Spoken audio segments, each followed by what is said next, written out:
요한복음 9장 1절로 봉독해 드립니다. 예수께서 길을 가실 때에 날 때부터 맹인된 사람을 보신지라.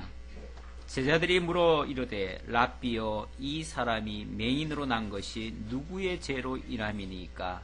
자기니까 그의 부모니까? 예수께서 대답하시되 이 사람이라 그 부모의 죄로 인한 것이 아니라 그에게서 하나님이 하시는 일을 나타내고자 하심이라.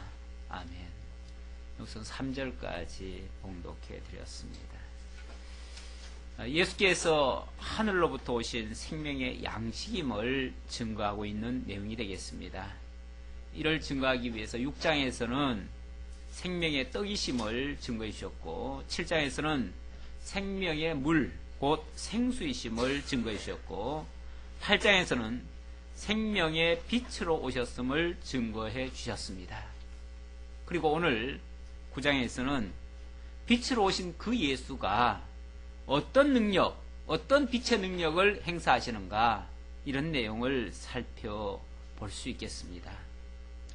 이를 위해서 등장하는 내용들은요, 한 소경이 눈을 뜨는 장면이 나오고요, 그것 때문에 예수님께서는 율법과 죄 아래 종로로 타던 어둠 속에 있던 자들에게 빛을 비추는 능력을 행사하시지만, 사람들은 그것을 알지 못하기 때문에 오히려 예수를 잡아 죽이려고 하는, 대적하는 이런 결과가 빚어지는 그런 내용이 되겠습니다.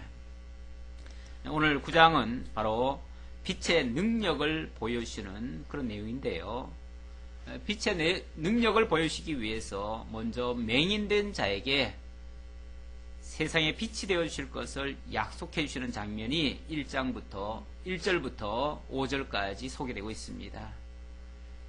예수께서 길을 가실 때에 날 때부터 맹인된 사람을 보신지라. 옛날 성경에는 소경이라고 되어 있었는데, 소경이 좀 더 천박한 말인가요? 어쨌든 이 맹인이라고 번역을 해놨어요. 근데 뭔가 와닿는 느낌은 소경이 훨씬 더 나은 것 같은데, 뭐 장애인들을 비하하는 얘기도 아닌데 이걸 자꾸만 어떤 그런 쪽으로 자꾸 보는 것 같아요. 그래서 맹인이라고 그 얘기를 해놨는데, 맹인이라고 하니까 그렇게 심각한 느낌이 안 들어요.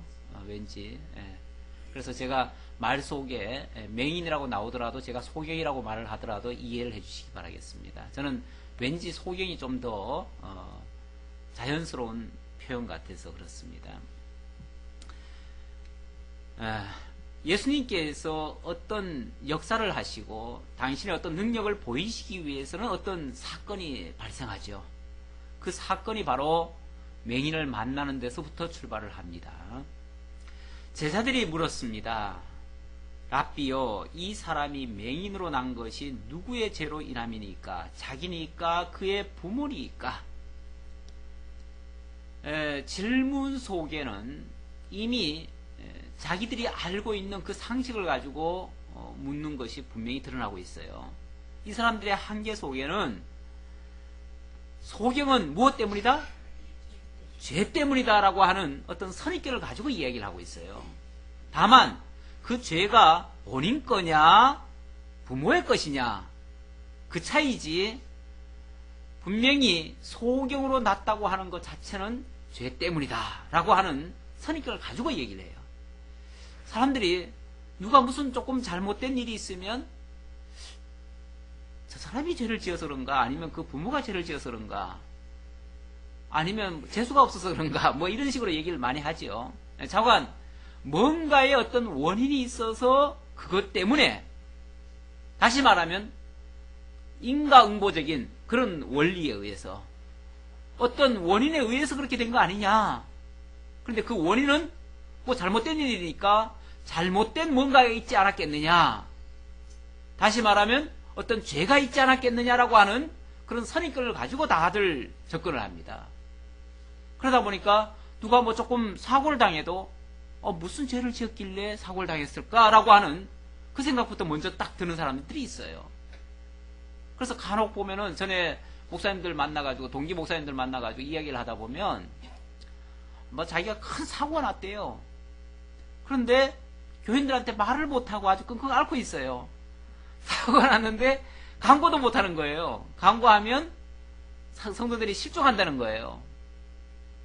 하기야 평소에 그렇게 가르쳤으니까 그렇겠죠.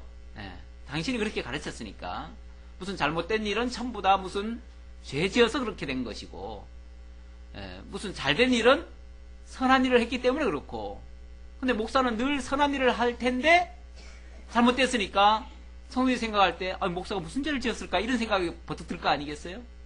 그래서 그런 오해할까봐 말을 못한다는 거예요. 이거는 뭔가 교육이 잘못돼도 한참 잘못된 거죠. 사람들에게 이런 잘못된 선입견이 많이 심어져 있습니다. 제자들 역시 다를 바 없었습니다. 예수님께 질문하기를, 예수님, 저 소경이 도대체 누구 죄 때문에 저렇게 소경이 됐을까요? 자기 죄일까요? 부모님의 죄일까요? 이렇게 질문을 했습니다. 그랬더니 예수께서 대답하시되, 이 사람이나 그 부모의 죄로 인한 것이 아니라, 일단 아니라고 했습니다. 아니다. 누구의 죄 때문이 아니다. 죄 때문에 잘못됐다라고 하는 이 선입견 자체를 일단은 깨셨습니다. 그리고 그럼 뭐 때문에 이런 일이 발생하느냐? 그에게서 하나님이 하시는 일을 나타내고자 하심이라. 이게 이제 정답이라는 거예요. 무슨 일이 있다면 그 일을 통해서, 모든 일은 다 하나님이 하시는 일인데 그 일을 통해서 하나님이 그에게 뭔가를 나타내고자 하시는 일이 있다는 거죠. 하나님의 뜻이 있다는 거예요. 하나님의 뜻이 있어서 그렇지 죄 때문이 아니라는 거예요. 너무나 명쾌하고도 분명한 예수님의 답변이셨습니다. 이런 생각, 이 문제에 대한, 지금 문제에 대한 접근 아닙니까? 접근이 잘못되면 엉뚱하게 사람을 잡기도 하고요, 오해하기도 하고요, 많은 판단 실수가 벌어지기도 하고요. 그것 때문에 뒤에 나타나는 잘못된 현상들이 무지하게 많이 일어날 수 있습니다. 이런 것들을 우리가 사실 깨트려야 되는데, 이런 게 우리의 어떤 잘못된 관점을 바꾸는, 우리 관을 바꾸는 이런 일입니다. 우리 신앙이라고 하는 거는요, 우리 교회 생활 또는 말씀을 듣고 내가 변화되어져 간다고 하는 것은 내가 무슨 갑자기 어떻게 사람이 바뀌는 게 아니고요. 이런 관점부터 바꿔가는 거예요. 우리 생각의 틀부터 바꿔가는 거예요. 하나님을 대하는 태도, 사람을 대하는 태도, 역사를 바라보는 관점, 세상을 바라보는 관점, 이런 것들을 다 바꿔가는 거예요. 하나씩 하나씩. 우리의 생각의 틀, 관점이라는 건 생각의 틀이거든요. 우리의 생각의 틀을 바꿔가는 거예요. 바꿔감으로써 잘못된 선입견에 의한 오해된 것들은 다 제거하고 정말 객관적으로 모든 것을 제대로 볼 수 있는 그런 눈을 열어주는 것, 그게 바로 우리 교회에서 가르치는 어떤 목표이기도 합니다. 그런데 모든 것은 하나님이 그에게서 당신의 어떤 뜻을 나타내고자 하시는 일이다. 결국 하나님을, 그를 통해서 하나님을 발견할 수 있는 일, 하나님 발견할 수 있는 일, 이게 무엇보다 중요한 일입니다. 우리는 모든 사건이 그렇습니다. 모든 사건, 모든 일들이 그걸 통해서, 그 일을 통해서 하나님 발견케 하는 일에 초점이 맞춰져 있어요. 그래서 무슨 사건 자체가 무서운 게 아니고 그 사건을 통해서 하나님을 발견하면 매우 큰 유익을 얻을 수 있고, 하나님을 깨닫지 못하면 아무런 의미를 못 찾아요. 그 사건에 대한 의미를 못 찾아요. 그러니까 물질적인 손해나지요, 경제적인 손해나지요, 여러 가지, 몸도 축이 나지요. 어떤 사건을 만나가지고. 그래서 손해만 보죠. 그래서 우리가 무슨 사건을 당했을 때 사건을 거치고 나면서 유익을 볼 수도 있고 해를 입을 수도 있어요. 그걸 통해서 하나님을 발견하면, 하나님의 뜻을 알게 되면 엄청난 소득을 얻는 것이고, 그렇지 않으면 여러모로 손해보는 거예요. 물질 도망가고, 몸 축나고, 이미지 나빠지고, 여러 가지 나빠지는 거예요. 그래서 사건 자체가 무서운 게 아니고요. 그 사건을 이해하고 판단하고 대처하는 그런 능력이 내게 있느냐 없느냐. 우리가 신앙이 길러진다고 하는 것은, 신앙이 성숙한다고 하는 것은 그런 거에 대한 초연함 또는 넉넉히 이겨냄, 이런 것들이 어떻게 보면 믿음의 그 척도라고 볼 수도 있어요. 자, 그 다음 4절입니다. 때가 아직 낮음에 나를 보내신 이의 일을 우리가 하여야 하리라. 밤이 오리니 그때는 아무도 일할 수 없느니라. 내가 세상에 있을 동안에는 세상의 빛이로라. 자, 조금 전에 소경한테 누구의 죄 문제가 아니고 그에게서 하나님을 발견하는 것이 중요하다라고 얘기를 해놓고, 내가 지금은 바로 낮이다. 때가 낮이다. 낮이고 낮에는 일을 해야 되는데 무슨 일을 해야 되는가? 내가 세상에 있는 동안에는 세상의 빛이다. 예수님이 지금 있습니다. 예수님이 지금 활동을 합니다. 활동을 하면서 빛을 드러내신다는 거예요. 그러면서 당신이 그 빛을 통해서 하나님의 영광을 드러내겠다, 그 얘기예요. 그게 지금 이 소경에게 드러내실 하나님의 일이에요. 그 소경을 통해서 드러내실 하나님의 일, 그걸 지금 예수님을 통해서 해야 됩니다. 해야 되는데 그게 바로 일하는 거예요. 낮에 일을 하는 거예요. 낮이라고 하는 거는 활동할 수 있는 기간을 얘기하는 거죠. 좀 자유롭게, 어떤 억압이 없을 때. 밤은요, 그 반대로 후속됐을 때, 내가 마음대로 몸을 쓸 수 없을 때, 그때가 어두운 때고 그때가 밤입니다. 그때는 아무것도 할 수 없습니다. 이제 예수님이 잠시 후면은 예수님이 이제 잡히실 거예요. 잡히시면은 구속당하시고 그리고 십자가에 못 박혀 죽으실 거예요. 그러면은 이런 일은 아무것도 못합니다. 그때는 어둠이죠. 어둠의 때입니다. 어둠의 때는 하나님의 영광을 물론 다른 측면에서 또 드러내겠지만 지금 이 일을 통해서는 드러낼 수가 없어요. 그러니까 내가 지금 낮은 이때에 활동할 수 있는 이때에 하나님의 일을 드러냄으로써 하나님의 영광을 나타내고 그를 통해서 어둠 속에 있는 자들을 빛 가운데로 인도하는 이런 역할을 하겠다. 그래서 내가 세상의 빛이다.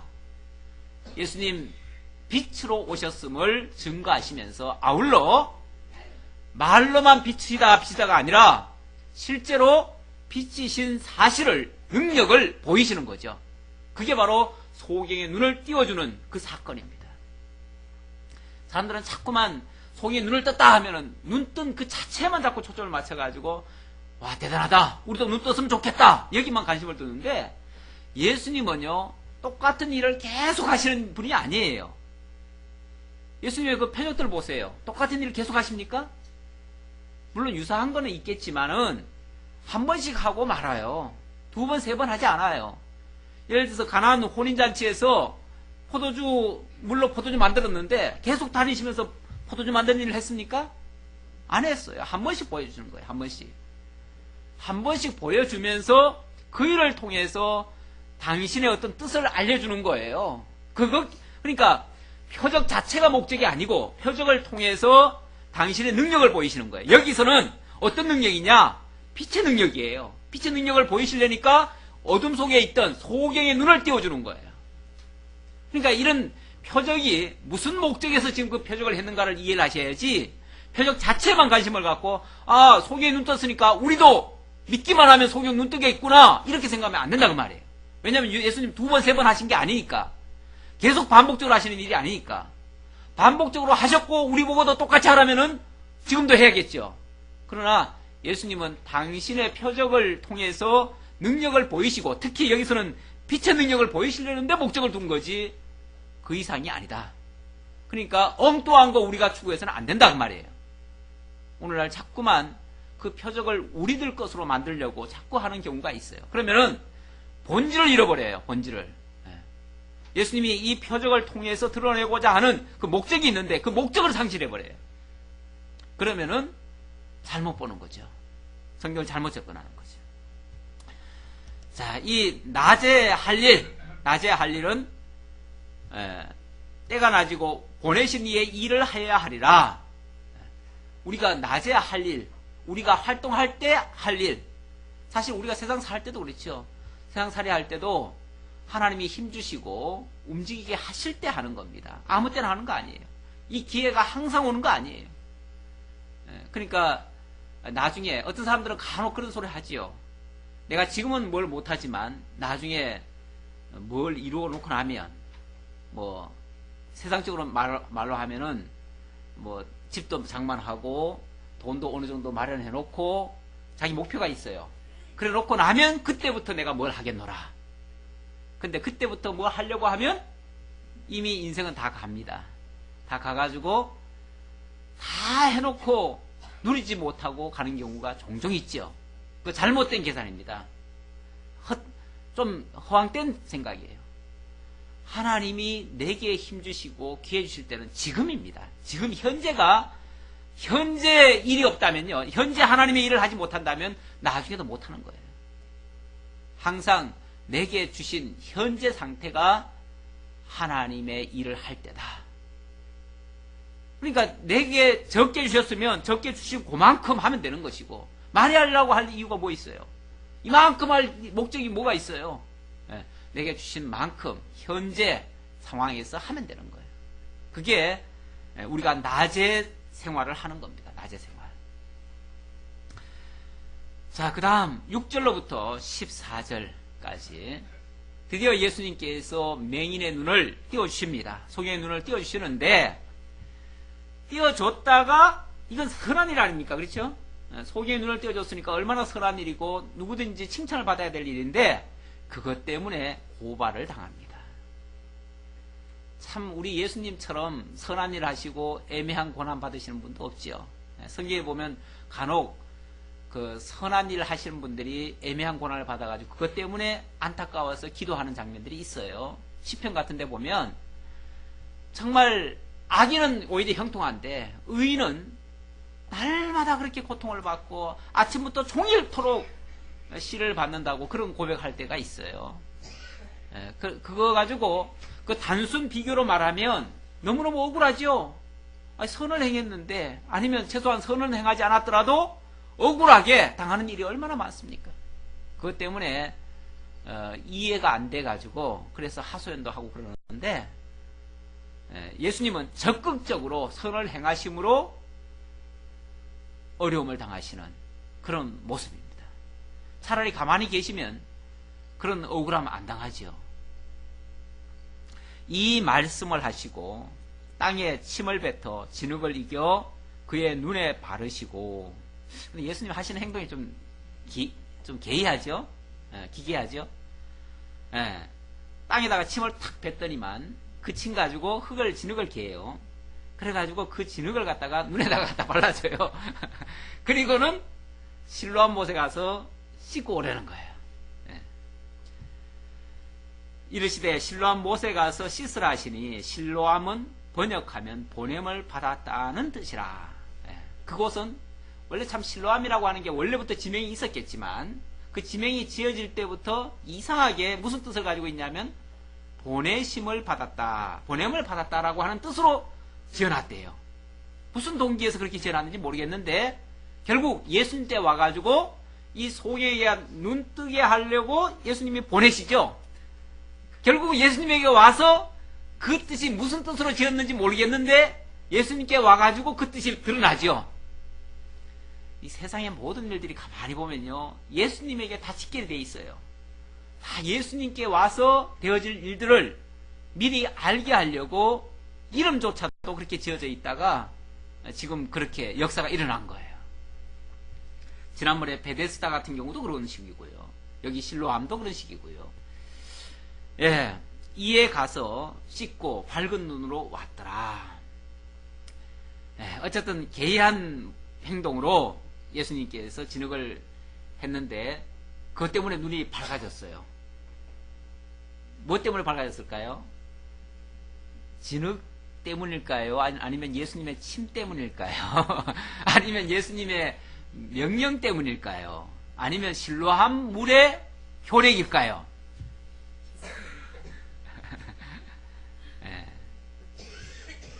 실로암 물은요, 옛날부터 있었어요. 요즘도 그래서 안가가, 유명한 안가가 있죠. 실로암 안가. 예, 실로암에 가서 눈 씻으면은 눈이 깨끗해진다고 생각하는 것 같죠. 예.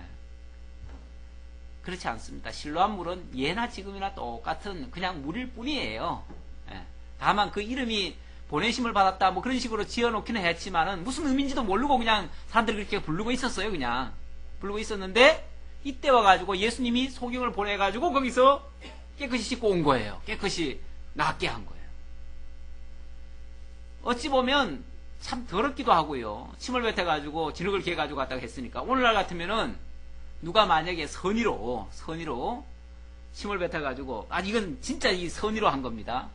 근데 침을 뱉어가지고 만약 눈을 발랐다, 소경에 발랐다, 이거 뉴스에 나옵니다. 뉴스에 나와가지고 이런 아주 개박한 일이 있다고 아마 뉴스에 나올 겁니다. 예. 있을 수가 없는 거죠. 그러니까 침의 효력이 있는 것도 아니고요, 진흙의 효력이 있는 것도 아니고요, 예, 물의 효력이 있는 것도 아니에요. 그렇죠? 다만 그 모든 것들은 하나의 과정일 뿐이고 결국은 무슨 능력입니까? 예수님의 빛의 능력이에요.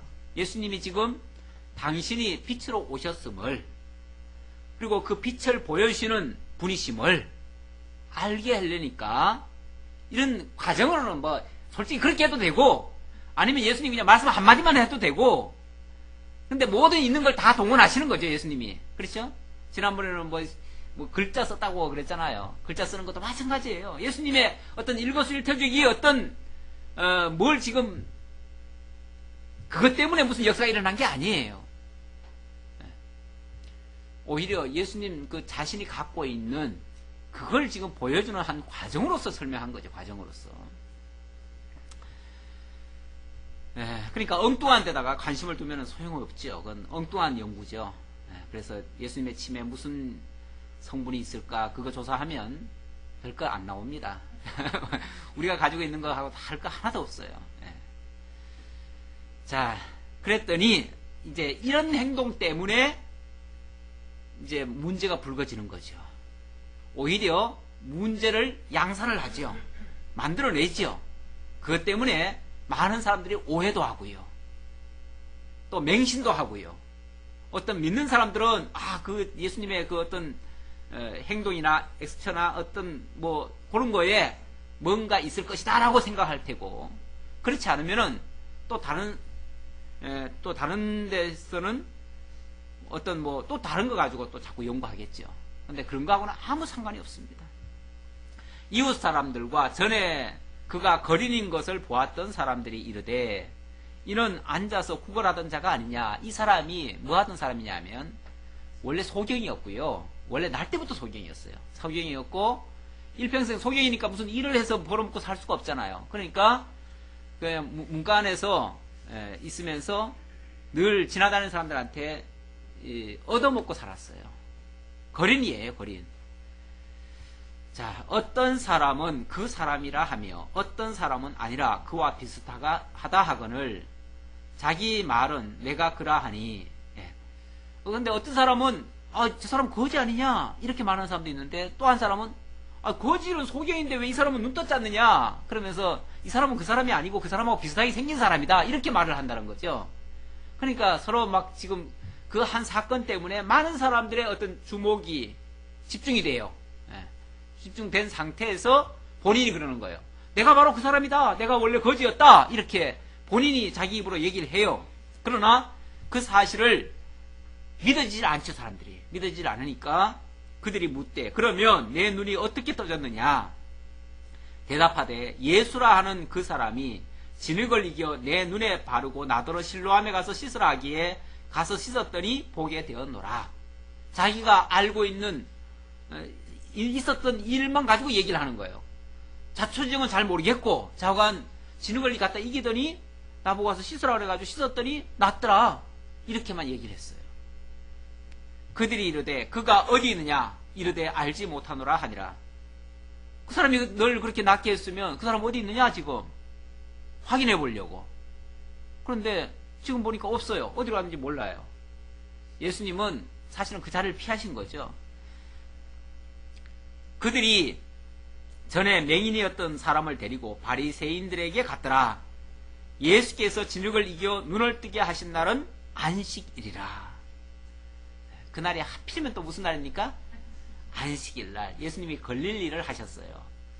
걸릴 일을 하시고, 그리고 그날 그렇게 해서 나았다고 하니까 그 사람을 이끌고 바리새인들에게 갔어요. 바리새인들은 그 당시에 쉽게 말하면 권력자들 아닙니까? 권력자들한테 가가지고, 이 사람이 자꾸 이렇게 병 나았다고 하는데 안식일 날 예수님이 이런 짓을 했습니다. 이제 쉽게 말하면 고발한 거예요. 고발하니까 바리새인들이 이제 그들을 가만두질 않죠. 유대인들이 15절부터 23절까지는 15인 예수께서 안식일을 범했다면서 정죄하고 불신하는 그런 장면입니다. 자, 이제 객관적인 사실은 소경이 나왔습니다. 나왔는데 그날은 하필이면 또 안식일이었습니다. 안식일날 예수님이 병을 낫게 했어요. 그러면은 안식일을 결국은 범했다는 얘기인데, 안식일을 범하면서 이것이 선한 일이 될 수 있느냐, 이런 이제 하나의 그 이론이 나오는 거예요. 문제 제기가 되는 거죠. 문제 제기를 하는 쪽에서는 예수가 선한 사람이고 예수가 선한 일을 했다면 어떻게 안식일날 이런 일을 할 수 있느냐, 안식일을 범한다는 것은 있을 수가 없는데, 이러면서 그러니까 실제로 나은 그 사실과 그 예수의 어떤 그 표적을 가지고 얘기를 하는 게 아니라 그 주변적인 이야기 가지고, 어찌 보면 안식일 범했다는 거 가지고, 제가 자주 이야기하지만은 어떤 달을 가리키면 달을 보는 게 아니라, 표적은 뭔가를 가리키는 건데 그걸 보는 게 아니라 그 가리키는 손이 뭐 깨끗하니 더러우니 뭐 거기에 뭐가 묻었니 어쩌니 그러면서 그거 가지고 자꾸 트집 잡는 거나 똑같아요. 그러면서 그 손 치우라고 이렇게 하는 거나 똑같아요. 그러면은 그 표적이 가리키는 목적을 모르는 거죠. 엉뚱한 걸 가지고 트집 잡는 거죠. 그런 거나 똑같아요. 15절입니다. 그러므로 바리새인들도 그가 어떻게 보게 되었는지를 물으니, 그래서 이제 자초지종, 쉽게 말하면 고발이 들어오니까 사실 여부를 확인하는 거죠. 바리새인들이 확인을 하는 거예요. 물으니 이르되 그 사람이 진흙을 내 눈에 바르고 내가 씻고 보나이다 하니, 바리새인 중에 어떤 사람은 말하되 이 사람이 안식일을 지키지 아니하니 하나님께로부터 온 자가 아니라 하며, 어떤 사람은 말하되 죄인으로서 어떻게 이러한 표적을 행하겠느냐 하여 그들 중에 분쟁이 있었더니, 무슨 소리냐면 어떤 사람은 그 사람은 안식일날 이런 일을 했다는 것은 이거 잘못된 거다. 그러니까 되어진 결과가 중요한 게 아니라 안식일을 범했다는데 지금 문제를 삼는 거예요. 안식일을 범했다면 이거는 아주 중대한 범죄를 행위를 한 거다. 우리는 뭐 안식일을 범했다는 개념이 그렇게 많지 않지만 유대인들 사회에서는 안식일이란 아주 철두철미하게 지켜야 되잖아요. 안식일을 잘못 지키면은, 안식일을 지키지 아니하면 정말 죄인으로 정죄를 해버리고 돌로 쳐서 죽여도 할 말이 없는 그런 죄인이 되는 거예요. 그러니까 안식일을 범했다는 그 자체가 바로 죄인이라는 사실을 지금 입증하는 얘기인데, 죄인이 어떻게 이런 일을 할 수 있겠느냐, 이건 있을 수가 없다, 이렇게 이제 단정을 하는 거죠. 그러니까 먼저 선입견이라든지 이 전제된 잘못된 전제, 이런 것들이 문제를 객관적으로 보는 게 아니에요. 주관적으로 보게 돼요, 자꾸만. 그래서 잘못된 판결을 하게 돼요. 바리새인들이라면 아주 객관적으로 정확하게 사태를 파악을 해야 되는데, 오히려 그들이 선입견을 가지고 예수를 지금 단죄를 하고 있습니다. 그러면서 그가 안식일을 범했으니까 죄인이고, 죄인이기 때문에 이런 표적은 있을 수가 없다, 이건 표적이 잘못된 거다, 이런 식으로 지금 마치 3단 논법처럼 그렇게 이야기를 합니다. 그렇게 해서 그들 중에 분쟁이 있었더니 이에 맹인되었던 자에게 다시 묻되 그 사람이 내 눈을 뜨게 하였으니 너는 그를 어떠한 사람이라 하느냐? 대답하되 선지자니이다 하니. 예. 그래서 이제 그 본인한테 확인을 해봐야죠. 무엇보다도 고발한 사람들 이야기를 들으니까 분명히 죄인이에요. 안식일을 범했어요. 그러면은 본인 그 당사자는 어떻게 생각하느냐 하고 본인한테 다시 물어봤어요. 너는 그 사람이 쉽게 말하면 악한 자냐 아니면은 선한 자냐 이런 식으로 이제 물어본 거죠. 그랬더니 저는 그가 선지자라고 생각을 합니다. 이렇게 얘기를 했어요. 왜냐하면 그가 놀라운 일을 지금 이야기를 했고 그 말씀대로 이루어졌으니까 그런 의미에서 이제 선지자라고 얘기한 것 같아요. 그랬더니 유대인들이 그가 맹인으로 있다가 보게 된 것을 믿지 아니하고 그 부모를 불러 묻되 아무래도 이 사람 믿을 수가 없다. 이 사람이 분명히 전에 거지였던 건 사실이지만 지금까지 거지들도 왜 소경이라는 사람들도 사실은 소경이 아닌데 구걸하기 위해서 소경하는 사람들도 가끔 있잖아요. 그러니까 원래부터 소경이 아니라 이 사람이 구걸하기 위해서 소경 노릇한 거 아니냐라고 해가지고 의심을 해가지고 부모를 잡아들인 거예요. 잡아들여가지고 부모 보고 이제 확인을 하는 거예요. 아들이 정말로 소경이었느냐? 소경 아닌데 소경으로 속인 거 아니냐? 이런 식으로 이제 묻는 거죠. 그랬더니 이는 너희 말에 맹인으로 났다 하는 이는 너희 말에 맹인으로 났다 하는 너희 아들이냐? 그러면 지금은 어떻게 해서 보느냐? 진짜 처음부터 맹인이었느냐? 맹인이라면 지금 어떻게 볼 수 있느냐? 맹인이라면 볼 수가 없는 거죠. 그런데 지금 어떻게 해서 보게 됐느냐? 부모로서 확답을 이제 들어보려고 하는 거죠. 그랬더니 21절 부모가 참 지혜롭게 말을 합니다. 그러나 지금 어떻게 해서 보는지 또는 누가 그 눈을 뜨게 하였는지 우리는 알지 못하나이다. 그에게 물어보소서. 그가 장성하였으니 자기 일을 말하리이다. 조금 전에 20절부터 20절을 안 읽었죠? 21절 그 부모가 대답하여 이르되 이 사람이 우리 아들인 것과 맹인으로 난 것을 아나이다. 일단 팩트를 얘기하는 거예요. 사실을 얘기하는 거예요. 사실이 뭐냐? 사실은 이 사람이 내 아들이고 맹인으로 난 게 틀림없습니다. 그러나 현재는 어떻게 해서 소경이었던 내 아들이 이렇게 눈을 뜨게 됐는지 그건 모르겠습니다. 그건 모르는 건 모른다 그러고 아는 건 안다 그러고 우리 진리 증거하는 자의 입장에서는 항상 그렇죠. 옳다 아니다 하라. 예수님께서도 그렇게 말씀하셨고 우리가 할 수 있는 말은 그거밖에 없습니다. 사실을 사실대로 얘기하는 것. 자 그러면서 그에게 물어보소서. 그가 장성하였으니 자기 일을 말하리이다. 지금 내가 부모이긴 하지만은 뭐 본인이 다 장성했는데 본인이 낳기도 했고 본인이 다 알지요. 왜 나한테 물어봅니까? 본인한테 물어봐야지요. 이런 식으로 이제 답변을 한 겁니다. 그 부모가 이렇게 말한 것은 이미 유대인들이 누구든지 예수를 그리스도로 시인하는 자는 출교하기로 결의하였으므로 그들을 무서워함이라라. 그렇게 변명한 데에 대해서는 정말 참 그 안타까운 일이 있었어요. 이미 그 당시에 예수님이 벌써 예루살렘을 몇 번 올라왔잖아요. 한 2번 올라왔죠. 2-3번 올라왔죠. 올라와가지고 올라오실 적마다 쉽게 말하면 발칵 뒤집어 놨어요.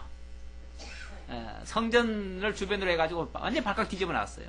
그러니까 누구든지 그 예수를 추종하지 못하게 하려고 아예 법을 만들었어요. 무슨 법을 만들었냐면 누구든지 예수를 따라다니면서 그를 시인하고 그의 만약에 제자가 된다고 하면 우리 유대교에서는 출교해버리겠다. 이런 식으로 내부 방침을 세워놓은 것 같아요. 이 무서운 얘기입니다. 이 출교라고 하는 거 오늘날은 뭐 교회에서 우리 교회에서 예를 들어서 좀 문제가 있었다고 해서 출교한다고 하면 어디 가면 돼요? 옆에 교회 가면 되죠. 옆에 교회 가면 너무 흔한데 뭐 어서 없이 하는데 뭐 중재인이라도 어서 없이 하는데 뭐. 그러니까 솔직히 이제 한국 교회는요, 출교라는 것이 이제 의미가 없습니다. 의미가 없어요. 그래서 출교 이제 안 해요. 근데 원래 참교회의 3대 지표에 보면요, 정당한 칠이라는 게 있습니다. 원래는 말씀 이제 신실한 말씀 전파, 참교회 3대 지표에 보면은 첫째는 말씀 전파고요. 두 번째는 정당한 칠입니다. 그리고 세 번째는 성례, 온전한 성례입니다. 그러니까 세례, 성찬 이런 걸 통해서 신실한 성도들을 만들어내는 일이 매우 중요해요. 말씀 선포하고 그 다음에 정당한 칠이가 있어야 돼요. 그것이 참교회의 3대 지표라고 되어 있습니다. 이거는 뭐 우리 총회 헌법에 그렇게 되어 있어요. 그런데 정당한 칠의를 하는 교회가 지금 거의 없습니다. 가끔 이제 뭐 아주 큰 사건이 일어나가지고 막 교회가 그것 때문에 휘청하고 몇몇 사람들이 막 교회를 막 망하게 하려고 할 때, 그럴 때는 이제 가끔씩 칠의를 한 번씩 하죠. 그 외에는 출교라는 것을 하지 않습니다. 그러니까 가장 그 칠의 중에 무서운 게 출교입니다, 사실은. 특히 이 유대 사회는 종교가 유일하게 하나잖아요. 하나이고 모든 사회는 이 종교 밑에 있습니다. 유대교 밑에 있어요. 그러다 보니까 유대교가 실질적으로는 모든 법 위에 군림하고 있습니다. 그런데 만약에 유대교에서 출교를 당한다? 그러면 그 사회에서 완전히 매장을 당하는 거예요. 어느 한 지역 교회에서 쫓겨나는 정도가 아니라 아예 그 사회에서 완전히 매장을 당해버려요. 매장을 당하면 그 사람 어디 산골 속에 들어가서 살면 모를까? 그렇지 않은 이상은 살 수가 없습니다. 그래서 그만큼 유대 사회에서는 출교라는 것이 무섭습니다. 초대교회에 정말 예수를 그리스도로 시인하고 믿는다는 거, 그때는 정말 생명 내놓고 믿는 거나 똑같아요. 그러니까 유대 사회가 그만큼 힘들었기 때문에, 그래서 예수를 그리스도로 시인한 사람들이 초대교회에 보면 그들도 나름대로는 살아야 되잖아요. 살려고 하면 힘을 모아야 되고, 그래서 교회를 중심으로 해서 쉽게 말하면 출교당한 사람들이, 유대교에서는 출교당했을 거 아니에요. 출교당한 사람들이 모여가지고 공동생활을 하는 거죠. 그래서 초대교회의 모습은 좀 뭐라고 할까요? 뭐 재산이고 뭐고 다 같이 공유하는 그런 시스템이 있었죠. 그게 이제 그런 환경 때문에 그렇습니다. 그때는 그렇게 하지 않으면 살 수가 없는 시대였어요. 그래서 정말 내 것만 가지고 고집하다가는 살 수가 없는, 종교 생활을 영위할 수가 없는 그런 상황이기 때문에 초대교회 모습이 그랬었고요. 지금은 그런 시대는 아니니까 지금은 뭐 각자 자기 생활을 다 하면서도 함께 공동생활을 할 수가 있는 거죠. 신앙생활을 할 수가 있죠. 그러니까 요즘 초대교회대로 돌아가자 해가지고 초대교회의 그런 공동생활 방식까지도 막 같이 닮아가려고 하는 사람들이 가끔씩 있어요. 근데 그거는 별로 바람직한 모습은 아닙니다. 자, 이렇게 무서운 시대에 출교라고 하는 것이 얼마나 무섭습니까? 그런데 출교당할까봐 이렇게 이제 본인한테 책임을 회피한 거죠. 이러므로 그 부모가 말하기를 그가 장성하였으니 그에게 물어보소서 하였더라. 자, 이래 결국은 예수는 지금 소경의 눈을 띄워줬다가 안식일 범했다는 제목으로 쉽게 말하면 고발을 당한 겁니다. 참 선한 일을 행하고도 엉뚱한 것으로 걸려가지고 결국은 어려움을 당하는 그런 모습과 같다고 볼 수 있어요. 자, 24절로 34절에 이번에는 결국은 이 화살이 어디로 가냐면 그 눈뜬 자, 그 소경에게로 가죠. 그래서 소경에게 다시 확인을 해보니까 소경이 예수를 쉽게 말하면 시인하던 듯이 하는 거예요. 그래가지고 그 시인하는 눈뜬 자가 진실을 증언하다가 결국은 유대 사회에서 쫓겨나는, 소위 말해서 출교당하는 그런 모습이 소개됩니다. 바른 소리 하면, 어려운 시절에 바른 소리 하면 쫓겨나요. 그런 모습이에요. 24절입니다. 이에 그들이 맹인되었던 사람을 두 번째 불러 이르되 너는 하나님께 영광을 돌리라. 너는 하나님께 영광을 돌리라. 이 말이, 하나님 영광 돌리란 말은 좋은 말이잖아. 그렇죠? 좋은 말인데 하나님 앞에서 뭐 하라는 거예요? 결국 하나님 앞에서 예수를 부정하고 우리들 쪽으로 이제 돌아와라 이 소리죠. 결국 예수 부정하라는 얘기예요. 그 사람들은 생각하기를 예수는 지금 하나님을 마치 대적하는 것처럼 하나님 노릇하는 것처럼 이렇게 지금 생각을 하니까 하나님의 아들이라는 사실을 인정을 못하니까 그렇게 이해할 수밖에 없죠. 그러면서 이 사람이 죄인인 줄 아노라. 그 말은 뭐예요? 예수를 아예 뭘로 해놓고 죄인으로 정죄를 해놓고 이 사람이 죄인인데 죄인 편 들지 말라 그 말이잖아요. 하나님께 영광을 돌리라 그 말은 이 사람이 죄인이니까 너는 하나님 편에 서 가지고 예수를 정죄하고 예수가 죄인임을 시인해라 그 말이에요. 결국은 사실대로 얘기하라는 것이 아니라 예수를 정죄하는데 너도 가담해라 그 소리죠. 억울한 시인을 쉽게 말하면은 한 사람을 매장시키라고 하는 그런 지금 주문이에요. 쉽게 말하면 그런 주문이에요. 그랬더니 대답하되 맹인되었던 사람이 대답하되 그가 죄인인지 내가 알지 못하나 한 가지 아는 것은 저는 그 사람이 죄인인지 아닌지는 잘 모르겠습니다. 그러나 내가 아는 것만 얘기하겠습니다. 아는 것만 얘기하는데 내가 아는 것은 이겁니다. 내가 맹인으로 있다가 지금 보는 그것이니이다. 이게 사실입니다. 이게 팩트입니다. 내가 분명하게 사실만을 얘기하겠는데 사실은 내가 소경이었다가 지금 현재는 눈을 본다는 이 사실입니다. 그 사람이 죄인인지 아닌지 모르겠습니다. 뭐 요술을 부렸는지 안식일을 범했는지 난 그런 건 모르겠고 한 가지 아는 사실은 내가 소경이었다가 눈을 떴다는 사실입니다. 그것만 얘기했어요. 그들이 이르되 그 사람이 내게 무엇을 하였느냐? 어떻게 내 눈을 뜨게 하였느냐? 또 다시 묻습니다. 25절 했고요. 26절 말씀드렸고요. 27절 대답하되 내가 이미 일렀어도 듣지 아니하고 어찌하여 다시 듣고자 하나이까? 당신들도 그의 제자가 되려 하나이까? 약 올리는 소리를 좀 했어요.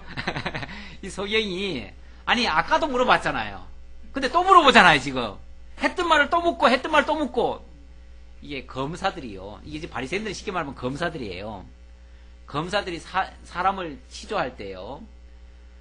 사실을 몇 번을 얘기해도 또 묻고 합니다. 그러다가 말 실수 나오잖아요. 그 꼬투리 잡아가지고 이제 또 뒤집어 씌우죠. 이러려고 또 묻고 하는데 이 소경이 아니 아까 그거 물었지 않습니까? 아까 이래 해가지고 지느끼 해가지고 내 눈에 발랐고 내가 다 했습니다. 근데 또 물어봐요. 그러니까 자꾸 묻는 걸 보니까 당신들도 그 사람을 좀 믿고 싶어서 그러십니까? 그 사람의 제자가 되고 싶어가지고 자세하게 좀 알려고 그러십니까? 이렇게 지금 반문을 한 거죠.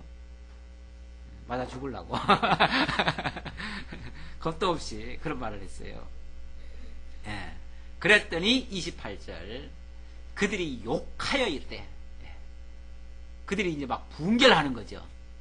지금 누구 보고 지금 우리 보고 지금 그의 제자가 되려고 하느냐고 물으니까 이거는 엄청나게 모욕감으로 들리는 거죠. 그래서 욕을 하면서 그 사람들의 욕은 뭐냐면요. 특히 그 사람들의 욕은 하나님 알지 못하는 자, 이 지옥 갈 자, 미련한 놈. 이 미련한 놈이란 말이요. 하나님 모른다는 뜻이고요. 하나님 모르는 놈은 지옥 갈 놈이라는 뜻이에요. 그러니까 이 미련한 놈. 우리는 뭐 보통 야 이 바보 같은 놈 이런 말 하잖아요. 쉽게. 근데 그 말이 얼마나 무서운 말이냐면은 너는 지옥 갈 놈, 하나님도 모르는 놈. 왜냐하면 성경에서 미련한 자는 하나님 모르는 자거든요. 하나님 모르는 자는 지옥 갈 자잖아요. 이거 구원받지 못할 자니까 얼마나 무서운 욕이에요. 쉽게 말하면 그런 욕을 해제키는 거죠. 하면서 너는 그의 제자이나 우리는 모세의 제자라. 너는 그의 제자가 됐으니까 추교당할 놈이에요. 지옥 갈 놈이고. 근데 우리는 모세의 제자다. 아주 당당하게 얘기를 합니다. 자기네들은 완전히 율법의 종이라는 것을 스스로 시인하는 것과 같아요. 사실은. 근데 모세의 제자래요. 자, 모세의 제자니까 모세가 안식일 10계명 중에 안식일 제도 알려줬잖아요. 그러니까 자기들은 철저하게 안식일 준수하고 사는 사람들이다. 이런 식으로 얘기를 하는 거죠. 하나님이 모세에게는 말씀하신 줄을 우리가 알거니와 이 사람은 어디서 왔는지 알지 못하노라. 모세는 하나님께로부터 말씀을 받아가지고 우리들에게 전달해 주었기 때문에 그분은 우리가 하나님의 종이라고 믿을 수 있지만 이 예수는 도대체 어디서 온 존재인지 우리는 모르겠다. 이런 식으로 지금 막 예수까지 이제 싸잡아가지고 막 욕을 해제키는 거예요. 그렇게 믿을 수 없는 사람을 어떻게 믿고 너는 그렇게 따르냐 이런 뜻으로 얘기를 하는 거죠. 그 사람이 대답하되, 그러니까 이 말을 하니까 그 소경되었던 사람도 참 세상 원래 하루 강아지가 더 무서운 줄 모르고요. 세상도 눈 뜨고 안 살아봐가지고 이 사람이 세상 물정 모르는 거예요 지금. 그래가지고 무서운 줄 모르고 지금 얘기를 해요. 지금 쉽게 말하면 그 무서운 검사들 앞에서 바락바락 대드는 거예요 지금. 대들듯이 얘기하는데 뭐라고 얘기를 하냐면, 참 이상하다. 이 사람이 내 눈을 뜨게 하였으되 당신들은 그가 어디서 왔는지 알지 못하는도다. 아니 이 사람이 내 눈을 뜨게 한 사람인데 어떻게 당신들은 그걸 모르느냐 이렇게 얘기하는 거죠. 참 이상하다. 사람의 눈을 뜨게 한다는 게 이게 보통 일이 아니잖아요. 누구만이 할 수 있는 일이에요 이거는. 이거 하나님만이 할 수 있는 일인데 하나님이 선한 자를 들어서 쓰시지 악한 자 들어서 쓸 리는 만무하잖아요. 그렇죠? 그러니까 이 소경이 생각하기는 참 이상한 거예요. 자기가 생각하기는. 아, 이 사람은 분명히 선한 일을 했는데 선한 일을 했고 소경의 눈을 떴다고 하는 건 이건 엄청난 일이고 이거는 하나님만이 할 수 있는 일이고 아니면 하나님이 보내신 선지자 외에는 할 수 없는 일인데 그렇다면 최소한 이 사람은 하나님의 선지자라고 우리가 인정할 수밖에 없는데 이 사람은 자꾸 그걸 모른다고 하니 아니 소경 같은 여지껏 소경으로 살았던 나도 알겠는데 어떻게 당신네들 그 똑똑한 사람들이 왜 모르느냐 이 말이죠. 그래서 이상하다는 거예요. 가끔 어린아이들도 아는 것을 어른들이 모르는 경우가 있잖아요. 그럼 참 애들이 그러잖아요. 참 이상하다고. 우리도 다 아는 걸 왜 당신은 왜 아저씨는 왜 모르냐고 그러잖아요. 자, 이렇게 지금 말을 하는 겁니다. 그러면서 32절 창세 이후로 맹인으로 난 자의 눈을 뜨게 하였다함을 듣지 못하였으니 31절 31절 하나님이 죄인의 말을 듣지 아니하시고 경건하여 그의 뜻대로 행하는 자의 말을 들으시는 줄을 우리가 아나이다. 이 말은 죄인으로서는 할 수 없는 일을 했다 그 말이죠. 예수님이. 그러니까 예수님이 하신 일은 분명히 선한 일이고 그것은 하나님이 보내신 자다. 이렇게 이제 이야기를 하면서 창세 이후로 맹인으로 난 자의 눈을 뜨게 하였다함을 듣지 못하였다. 이 세상에 그 어떤 사람도 맹인의 눈을 뜨게 한 사람은 없었다 그 말이에요. 그렇다면 이분은 정말 하나님이 보내신 자 그가 아니고 누구겠느냐 그 말이죠. 앞에서도 이미 너는 누구라고 하느냐 했을 때 선지자니이다 라고 얘기를 했어요. 자기는 선지자라고 생각합니다. 이렇게 얘기를 했어요. 그 말을 다시 한번 확인시키는 거죠.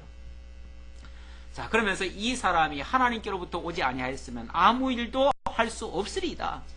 예. 나는 이 사람이 하나님께로부터 오신 하나님의 선지자인 줄 틀림없이 믿습니다. 아직 그리스도인 줄은 잘 모릅니다. 그러나 하나님께로부터 오신 하나님의 선지자인 것은 틀림없습니다. 라고 자기가 아주 자기가 믿는 그대로 그냥 얘기를 해버렸어요. 근데 이게 이제 좀 똑똑한 사람들은 말 못할 얘기죠. 예. 왜냐하면 세상 물정 아는 사람들은 몰라요. 그런데 이 사람은 지금 눈을 방금 뜬 사람이라 세상 물정을 잘 몰라요. 그래가지고 그냥 자기 아는 대로 얘기하는 거야 그냥. 예. 그러니까 하나님께서는 어린아이의 입으로 진실을 말하게 하시죠. 그렇죠? 예. 어린아이 입으로 찬송케 하죠. 어른들은 찬송 안 해요. 그러니까 오죽하면 그 호산나 호산나 할 때도 어린아이들이 했잖아요. 어린아이들은 아무것도 모르니까 그냥 나타난 모습만 보고 그냥 찬양을 하는 거예요. 근데 어른들은 이 눈치 저 눈치 보느라고 찬양도 못해요. 예수님이 와도 영접도 못해요. 이런 정말 참 아이러니한 일들이 많이 일어나고 있습니다. 그들이 대답하여 이르되 내가 온전히 죄 가운데서 나서 우리를 가르치느냐 하고 이에 쫓아내어 보내니라. 출교시켰다 그 말이에요. 지금 어떻게 말을 합니까? 네가 온전히 죄 가운데서 나서 우리를 가르치느냐? 지금 소경은 어디서 났다? 죄 가운데서 났다. 아까 제자들이 물었던 그 질문과 같은 얘기예요. 그런 선입견을 가지고 있어요. 소경은 온전히 죄 가운데서 난 자다. 이게 이제 그들이 알고 있는 기본 상식이에요. 그 당시 모든 사람들은 뭐 쉽게 말하면 잘못 태어나면 전부 다 죄 때문에 그렇다. 또 잘못되면도 전부 다 죄 때문이다. 전부 다 죄와 연관을 시켜가지고 이렇게 생각을 했는데 예수님은 절대 그게 아니라는 거죠. 오히려 그를 통해서 하나님이 드러내고자 하시는 일, 다시 말하면 하나님 자기 계시를 위한 목적으로 그런 모든 일을 주셨다. 각자에게도요, 우리들에게도 다 각자에게도 어떤 일들이 있습니다. 그게 단순한 어떤 죄 때문이 아니라 우리를 통해서 하나님을 발견할 수 있는, 하나님을 또는 깨닫고 하나님께로 나아가게 하는 어떤 동기, 그런 동기부여를 주는 거예요. 그런 것들이. 그런 목적으로 주신 건데 그런 걸 알지 못하니까 전부 다 오해를 하고 맙니다. 마지막 35절로 41절까지 예수께서 눈뜬 자를 만나주시고 의심하는 자들을 책망하십니다. 출교된 눈뜬 자를 만나주셔요. 일단 유대 사회에서는 출교되면요 아무도 안 만납니다. 출교되면 그 사람은 완전히 사회에서 매장을 시켜버립니다. 그런데 그 매장된 그 눈뜬 자를 예수님이 만나주셔요. 이런 사회적 그 환경을 이해를 하시면서 보셔야 이 말씀이 더 실감이 나죠. 예수께서 그들이 그 사람을 쫓아냈다 하는 말을 들으셨더니 그를 만나서 이르시되 내가 인자를 믿느냐? 네가 인자를 믿느냐? 라고 물었어요. 그랬더니 대답하여 이르되 주여 그가 누구시오니까.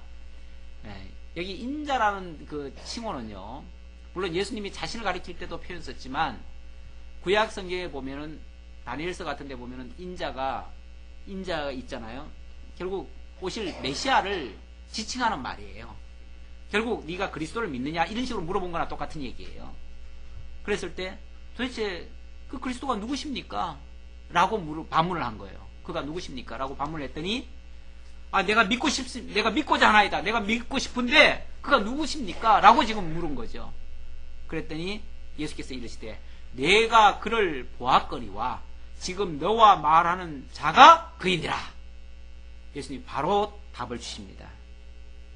정말 믿고 싶은데 누군지를 몰라서 못 믿고 있습니다. 라고 하니까 너가 이미 보았는데 그가 바로 나다! 라고 이야기를 해주신 거예요.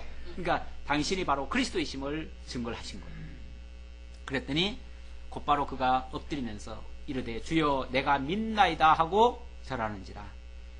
예수께서 이르시되, 이렇게 정말 예수님 믿는 사람은 세상에서 어찌 보면 쫓겨나고 정죄당하고 버림받은 그런 자들이 지금 예수를 믿습니다. 예수 한 사람 믿는 게, 한 사람이 예수를 믿고 하나님의 자녀 된다는 게 쉬운 게 아니에요.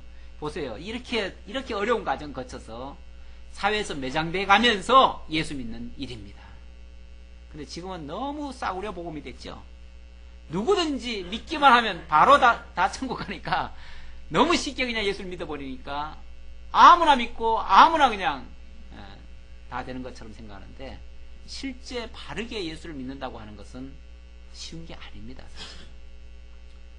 그렇다고 또 내가 믿으려고 하면 또 어렵겠지만 또 그렇지는 않습니다. 하나님이 깨닫게 하시면, 성령이 함께 하시면 또 누구든지 믿을 수 있습니다. 그러니까 믿고 안 믿고가 절대적인 내 주권이 아니라, 내 권한이 아니라 성령께서 이끄시면 믿을 수 있는 것이고, 그렇게 해서 믿어졌다면 엄청난 복이라는 것을 다시 한번 실감할 수 있는 거죠. 지금 한 사람이 주님 앞에 나오는데, 정말 어둠 속에 있던 자가 빛 가운데로 나오는데, 이렇게 지금 어려운 과정을 거쳐서 나오고 있습니다. 자, 예수님 마지막 결론적인 이야기 합니다. 예수께서 이르시되 내가 심판하러 이 세상에 왔으니, 심판하러 오셨다. 예수님이 오셨습니다. 그런데 기존의 모든 종교 세력들은 그 예수님 앞에 뭐로 드러납니까? 오히려 정죄를 당하고 쫓겨날 판이에요. 지금 바리새인들, 서기관들, 제사장들, 그 당시 기득권자들은, 종교인들은 모두가 다 예수님께 책망받고 쫓겨나야 할 자들이에요. 그런 측면에서의 심판이란 얘기예요. 지금 그들 앞에 예수님이 오신 것은 바로 심판이 돼버린 거예요. 그렇죠? 심판이 돼버리고, 또 보지 못하는 자들은 보게 하고 보는 자들은 맹인이 되게 하려 함이니라. 지금 이 소경 같은 정말 그리스도가 누군지도 몰라가지고 믿지도 못하고 구원 얻지 못하고 어둠 속에 살았던 그들에게는 보게 해서 믿어져서 정말 그들은 그 심판이라는 게 오히려 그들에게는 구원으로 이끌어지는 역할을 하는 거죠. 그리고 기존에 믿는다고 하는 자들은 오히려 심판을 해가지고 그들의 잘못된 거짓된 그런 종교 형태를 다 낱낱이 다 드러내버리고 이렇게 하는 거죠. 그랬더니 바리새인 중에 예수와 함께 있던 자들이 이 말씀을 듣고 이르되 우리도 맹인인가? 가만히 얘기를 듣고 보니까 자기들한테 하는 말 같잖아요. 근데 우리는 분명히 지금까지 눈 뜨고 있었다고 우리는 신앙생활 잘하고 있었다고 생각했는데 그럼 우리 보고 맹인이라는 얘기인가? 나도 맹인인가? 이렇게 지금 얘기를 하는 거죠. 그랬더니 예수께서 이르시되 너희가 맹인이 되었더라면 죄가 없으려니와 차라리 너희가 맹인이었다면 아무것도 몰랐다면 예수가 오신 그대로 액면 그대로 받아들일 거 아니에요. 그렇죠? 예수를 액면 그대로 받아들이면 그리스도를 영접하고 빛을 받아서 그 안에서 정말 눈을 떠가지고 예수를 진짜 알아보고 믿고 하나님 경외하는 정말 구원의 백성이 될 텐데 너희가 본다고 하니 너희 죄가 그대로 있느니라. 지금 잘못 보고 있으면서 자기 보고 있는 그것을 옳다고 여기고 그것만 고집하고 있으니 그 말이에요. 잘못된 선입견 가지고 예수는 이미 죄인이라고 정죄해놓고 그리고 자기들 고집만 가지고 자기들 선입견만 가지고 주장을 하고 있으니 그 사람은 어떻게 고칠 방법이 없잖아요. 그렇죠? 그러니까 본다고 하는 자는 사실은 못 보고 있는 거예요. 그리스도를 못 보는 거예요. 그러니까 앞에서 본다고 하는 거는 자기들의 그 생각이고요. 자기들의 그 선입견이고요. 보지 못한다는 것은 그리스도이심을 못 본다는 거예요. 그리스도이심을 못 보니까 자기들의 선입견이 결국은 그리스도를 가로막아가지고 그리스도를 못 믿게 만들어요. 그러니까 그들은 그리스도를 만나야 죄가 해결될 텐데 그리스도를 못 만나니까 너희 죄가 그저 있느니라. 그대로 있느니라. 상당히 역설적 말 같지만은 너무나 정교한 정확한 말씀이죠. 누가 예수를 믿고 누가 예수를 못 믿는가? 세상적으로 똑똑하고요. 세상적으로 훌륭하고요. 뭔가 스스로 잘났다고 생각하는 사람들은 절대 예수 못 믿습니다. 믿을 게 없어요. 자기가 의로운데 왜 믿어요? 예수가 필요가 없는 걸. 세상적으로 정말 훌륭한 집안에서 잘 태어나가지고 아무런 어려움 없는 사람들은 예수가 필요가 없어요. 그러니까 그 사람들은 자기 가지고 있는 걸로 그냥 만족하고 그걸로 그냥 자기는 본다고 하고 자기는 똑똑하다 그러고 자기는 모든 걸 다 할 수 있다 그러고 이러고 있어요. 그러니까 여전히 죄인이죠. 그러나 자기는 어려운 환경에서 제대로 보지도 못하고 듣지도 못하고 깨닫지도 못하고 자기는 아무것도 모른다고 생각하는 사람들은 오히려 복음이 들어왔을 때 그 복음이 액면 그대로 믿어져 가지고 그 복음이 오히려 자기의 눈을 띄워줘요. 자기의 귀를 열어줘요. 그리고 그리스도를 만나게 해요. 영원한 생명을 얻게 해요. 참빛을 받게 하는 거죠. 그게 빛의 능력입니다. 복음의 능력이에요. 그 복음이 우리들에게 빛으로 비춰져서 그 능력으로 우리가 새 생명을 얻게 되는, 그래서 예수는 결국은 복음의 빛을 비추어서 우리들을 영원한 생명으로 인도하시는 생명의 주가 되시는 겁니다. 기도하겠습니다. 아버지 하나님 감사합니다. 우리에게 영원한 생명의 주 되심을 알게 하시려고 생명의 떡과 생수와 빛으로 오셨음을, 그리고 그 빛의 능력을 보여주시는 주님이심을 다시 한번 확인했습니다. 참으로 감사합니다. 이러한 진리를 가지고 우리가 모든 선입견은 다 내어버리고 이 복음을 통해서, 복음 진리를 통해서 새롭게 정립된 그러한 지식으로 하나님을 경외하고 하나님을 찬양하고 경배할 수 있는 온전한 믿음 다 될 수 있도록 인도해 주옵소서. 함께 해주심을 감사드리고 예수님의 이름으로 기도하옵나이다. 아멘.